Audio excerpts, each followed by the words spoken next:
अस्सलाम वालेकुम guys, welcome to let's try Apple. My name is Sultan Haider. Internet पे कुछ इंटरेस्टिंग रूमर्स आ रही हैं Apple AirPods Pro second generation के बारे में, जिसमें हमें सुनने को मिल रहा है कि शायद नेक्स्ट ईयर का जो एयरपॉड्स प्रो हैं वो 2 डिफरेंट साइजेस में आए। सो आज की वीडियो में मैं इसी के बारे में फर्दर बात करूंगा और इसके साथ साथ मैं आपसे बात करूंगा iPhone 13 के डिस्प्ले के बारे में, जो एक बार फिर लाइमलाइट में है।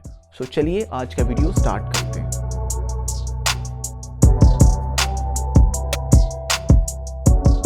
सो गाइस, सबसे पहले मैं आपसे एयरपॉड्स प्रो सेकंड जनरेशन के बारे में बात करूंगा। तो according to Twitter leaker Mister White, जो नेक्स्ट जनरेशन एयरपॉड्स प्रो होंगे वो 2 डिफरेंट साइजेस में आ सकते हैं। अब इसके बारे में उन्होंने ट्विटर पे ही अपनी एक ट्वीट में बताया है विद इमेजेस। अब अकॉर्डिंग टू इमेजेस जो कि आप इस वक्त स्क्रीन पे देख रहे हैं, हमें राइट साइड पे और लेफ्ट साइड पे 2 डिफरेंट केबल्स नज़र आ रही हैं, जिसमें से जो छोटी वाली केबल्स हैं वो आप जो करंट एयरपॉड्स प्रो हैं उनकी हैं, उनके इंटरनल सेटअप से हैं, और दूसरी तरफ जो 2 डिफरेंट साइजेस में हैं वो एयरपॉड्स प्रो सेकंड जनरेशन की हो सकती हैं। अब जहां तक मैं मिस्टर वाइट के पास रिकॉर्ड की बात करूं तो मिस्टर वाइट कोई बहुत ज़्यादा रिलायबल सोर्स नहीं है, लेकिन आप कह सकते हैं कि कुछ रूमर्स इनकी ऐसी हैं जो कि ट्रू साबित हुई हैं। यानी iPhone 12 की लाइनअप के साथ इन्होंने बताया था कि एप्पल जो है वो 20 वॉट का जो अडॉप्टर है वो रिलीज़ करेगा, लेकिन 20 वॉट का अडॉप्टर एप्पल ने 12 की लाइनअप के साथ तो रिलीज़ नहीं किया, लेकिन उसको सेपरेटली सेल किया। सो मिस्टर वाइट के ही मुताबिक एप्पल के जो नेक्स्ट जनरेशन के जो एयरपॉड्स प्रो हो सकते हैं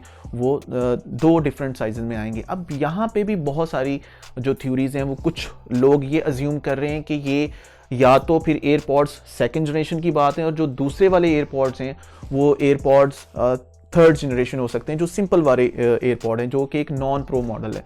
अब ब्लूमबर्ग की एक रिपोर्ट के मुताबिक Apple second generation AirPods pro का जो साइज़ है उसको थोड़ा कम करने जा रहा है, यानी कि उसका वो जो स्टेम है वो उसको बिल्कुल रिमूव कर देगा। स्टेम वो वाला पार्ट है जो एयरपॉड्स के अगली साइड पे जो आपको नज़र आ रहा है एक्सटेंडेड फॉर्म में। स्टेम को रिमूव करने से ये एक बिल्कुल कम्पैक्ट डिज़ाइन बन जाएगा, जिस तरह हम गूगल या दूसरी कंपनी के जो एयरबड्स हैं वहाँ पे देखते हैं। सो उस तरीके से ये एक प्रॉपर डिज़ाइन फॉर्म हमें देखने को मिलेगी। लेकिन अब इसके बारे में भी कोई बहुत कंफर्म न्यूज़ नहीं है कि इस तरह ही होगा, लेकिन जो रूमर्स आ रही हैं यही सुनने में आ रहा है रिपोर्ट्स के मुताबिक कि एप्पल का जो डिज़ाइन है उसमें वो थोड़ा उसको लेस एम्बिशियस रख रहा है, यानी कि आप उसको जो एक एडवांस फॉर्म में डिज़ाइन होता है उसकी तरफ वो नहीं जा रहा, यानी कि वो अपने नॉर्मली जो डिज़ाइन है उसी को वो फॉलो करेगा। और जहाँ तक हम बात करें iPhone 13 के डिस्प्ले के बारे में, तो guys 120 hertz refresh rate is going to happen next year. iPhone 13 में हमें डेफिनेटली LTPO टेक्नोलॉजी देखने को मिलेगी, जिसकी मदद से हमें एक वेरिएबल रिफ्रेश रेट देखने को मिलेगा। यानी इससे पहले आपको पता है कि सैमसंग ने अपने 2 मॉडल में वेरिएबल रिफ्रेश रेट जो है वो मुतारिफ करवाया था, बट एप्पल ने 2020 में iPhone 12 की लाइनअप के साथ जो इसको रिलीज़ करना था, फिर वो बैटरी कंसर्न की वजह से इसको रिलीज़ नहीं किया।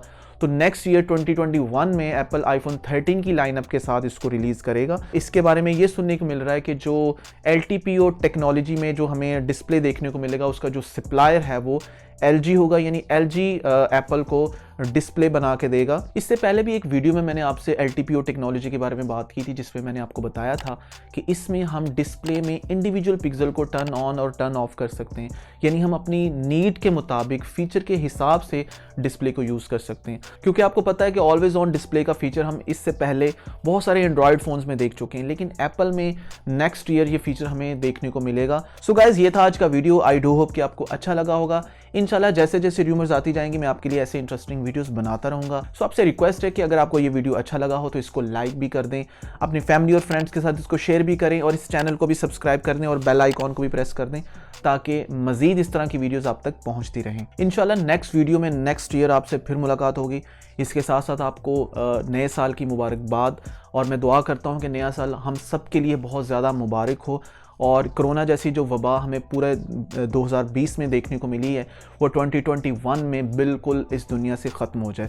सो इंशाल्लाह आपसे फिर मुलाकात होगी। तब तक के लिए अल्लाह हाफिज़।